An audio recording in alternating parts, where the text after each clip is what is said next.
तुम्ही तेवढे क्वेश्चन्स व्यवस्थित केअरफुली केलात तर नक्कीच विजेता व्हाल. रीनीट 2026. होय, मला डॉक्टर व्हायचं आहे. विद्यार्थ्यांचं भविष्य विकणाऱ्या या कथित पेपर लीक रॅकेट मागे नेमकं कोण? कोचिंग माफिया, इन्सायडर नेटवर्क की आणखी मोठं रॅकेट? देशभरातील लाखो विद्यार्थ्यांच्या भविष्याशी संबंधित असलेली नीट परीक्षा आणि आता त्याच परीक्षेभोवती निर्माण झाला आहे देशातील सर्वात मोठा वाद. नीट 2026 पेपर लीक प्रकरणामुळे संपूर्ण देश हादरला आहे आणि या तपासाचे धागेदोरे आता थेट लातूरपर्यंत पोहोचले आहेत.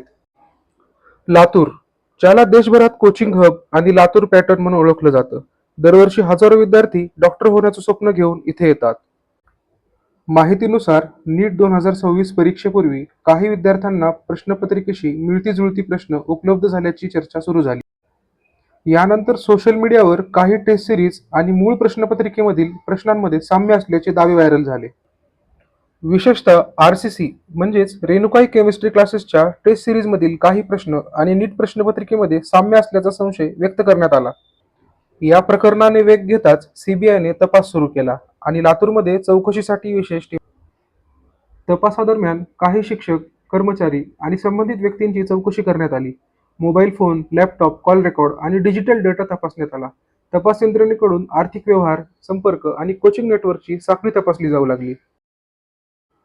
आणि आता या प्रकरणातील सर्वात मोठी अपडेट समोर आली आहे. CBIने RCC म्हणजेच रेणुकाई केमिस्ट्री क्लासेसचे संचालक शिवराज मोटेगावकर यांना नीट 2026 पेपर लीक प्रकरणात अटक केली आहे. अनेक तासांच्या चौकशीनंतर ही कारवाई करण्यात आल्याचं सांगितलं जात आहे. मीडिया रिपोर्टनुसार तपासादरम्यान काही महत्त्वाचे डिजिटल पुरावे समोर आल्याचा दावा करण्यात आला आहे.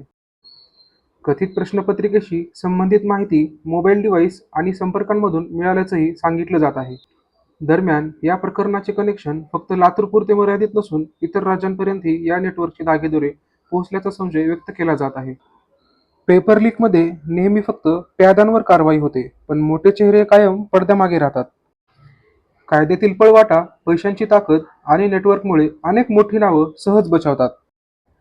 विद्यार्थ्यांचं भविष्य विकणाऱ्या या कथित पेपर लीक रॅकेट मागे नेमकं कोण? कोचिंग माफिया, इन्सायडर नेटवर्क की आणखी मोठं रॅकेट? लातूरपासून दिल्लीपर्यंत पोहोचलेल्या या तपासात पुढे आणखी कोणती मोठी नावं समोर येणार याकडे आता संपूर्ण देशाचं लक्ष लागलं आहे. असं कसं वाटतंय? भारी भारी वाटतंय. भारी